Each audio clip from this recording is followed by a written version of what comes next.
Ngayong araw nga mga pisan ay ngayon nga ay ako'y napaaga ng gising at kami nga ay mamumuti ng lansones. Dini na nga ako nakapag-video sa taas ng puno ng lansones. Hindi na nga ako nakapag-video bago kami umalis. Sa part nga ito mga pisan ay ako'y bumaba na at hindi na nga ako pinamitas ng lansones. Gawa nang baka mahulog at hindi pa sanay mamitas ng lansones. Ay 3 oras lang pala kami dapat mamimitas ng lansones at ipapadala na rin sa kabilang isla. Ang dala nga ho pala ng lansones na ito ay sa parting Batangas ay hindi ko lang ho alam kung saan sa Batangas. Ay hindi ko pa rin sure kung saan ang dala nito sa parting Batangas o parting Maynila. Ay gawa ho ay bago are ikarga sa truck are ay papakihin pa namin at ilalagay pa sa kahon para hindi masira. Garni nga mga pisan ang ginagawa para hindi masira at mamatak yung lansones na yan. Gawa ng pag yan ay pinatak ng pinatak ayan ho ay masisira. Pagkakatapos naman ho ibaba ay are nga ho inilalagay ko din sa box na aray. Aking hinahakot pagkakatapos. Habang namimitas ng aking kasama din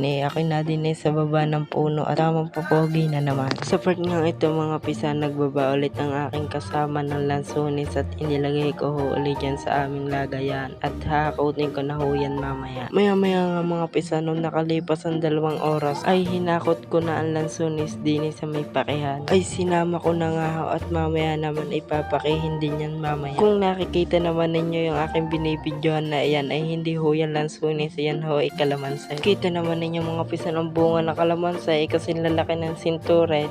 Sintures ho sa jaya mga pisan. Ay naloko ko na naman kayo mga pisan. Charot! Ay mga pisan ay yan lang nga ho ang amin napitas ay kakaunti naman. Joke lang po. Madami ho yan. Ayan ho ay mga 3 kahon na malalaki ay paano na ho ay hanggang din na laking video. Kami ngay mauwi na at gutom na